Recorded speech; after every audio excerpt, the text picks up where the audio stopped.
Christian was outside our door screaming. Brad went to go and see what he could do to help him. Brought him into our room and laid him down on the bed, and I was in a panic. I was screaming, and then Mom and Dad called the ambulance, and they picked me up, and then they brought me to Riley Hospital, and then I got the surgery. Dr. J had done a decompressive craniectomy, which saved his life.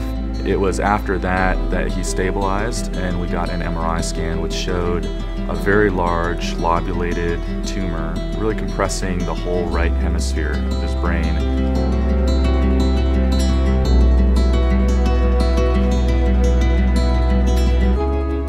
The entire case went very well until hour 5 or 6 or so, and the tumor just started bleeding. We couldn't control it. The surgery took a complete turn for the worst. In order to actually close his scalp and get him off the operating room table, we did have to remove some of his normal brain. And that itself was scary during surgery. We weren't expecting it, and we had to give him a lot of blood products and so on to save his life.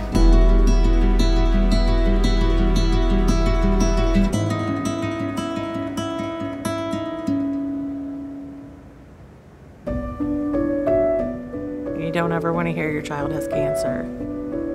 There's just nothing that can prepare you for that.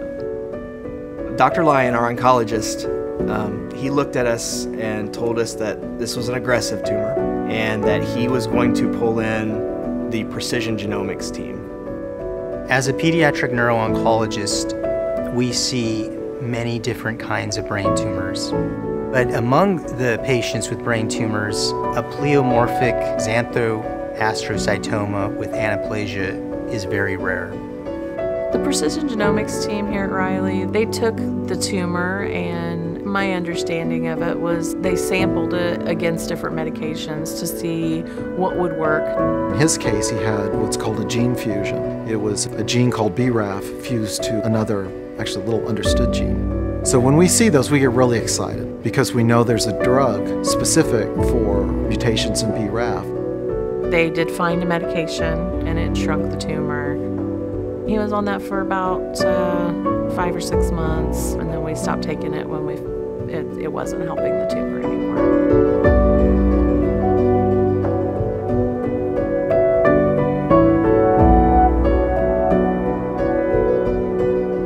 To the donors or potential donors, the genetics team has been the reason that I think my child has lived. Without the quick action of the doctors, nurses, without the caring and compassion that, we felt from everybody, we just don't know where we'd be right now. The genetics team found a target. They found that weakness in this cancer, and they were able to keep it at bay for a very long time. And I think if they were given a little bit more time, I think they could probably take this thing out. It's just an aggressive tumor. Overall, I would say that the research we have is helping us to cure more cancers today than ever before. At the same time, brain cancer in children is approaching the #1 killer of children from a disease. And the research that has been done on brain cancer, we need more of it. We know that everybody here is really working hard to figure out how to save my son Christian's life. And I think they're doing a pretty good job. I want to help Riley because I love Riley Hospital. It helps people be alive.